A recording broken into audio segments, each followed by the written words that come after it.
Today is an annual celebration of key stages in the building of Derry's Walls. Derry's Walls took 5 years to build. They started in 1613 and finished in 1618.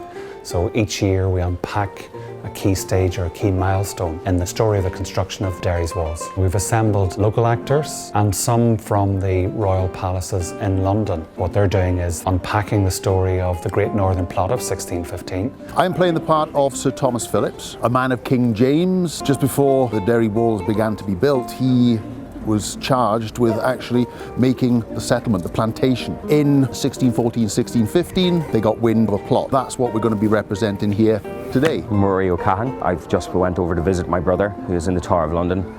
And when I returned, I found that he had given all of the good land to the planters and left me with the poor land. It's important to tell stories in this way. Ireland has such a strong history of verbal and oral storytelling that I think it's the best way to get these stories into people's heads rather than them having to read or go and research in books. It's quite rare to get the opportunity to tell a story that still has so much relevance, that had so much significance for such a long time after the occurrence.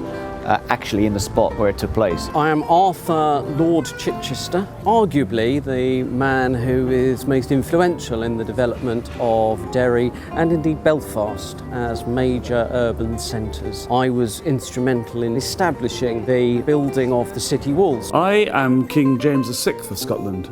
Recently, since my coronation in 1603, King James I of Great Britain.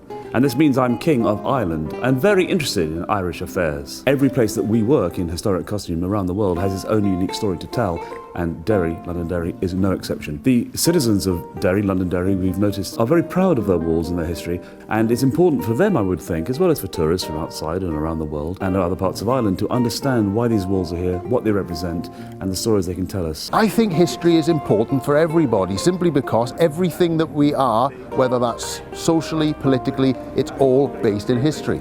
The more we know about our own history, the more we can know about ourselves. It's always surprising how many people know very little about the actual history of the place they live. There's a huge link, obviously, between the City of London and the Derry Walls, and I think they're such historic cities, both of them. It's really important to make that connection. We want to whet people's appetite for what we could achieve in 2018, which should be the big celebration of the 400th anniversary of the completion of the walls. Let people know there's a really good event happening each year and that there's something fresh to know about the walls, so that in 2018 we hope that all the agencies, all the community groups will get together and plan 2018 as an important event in the story of the largest monument in Northern Ireland, part of Ireland's heritage, and a monument which is also part of the City of London's heritage.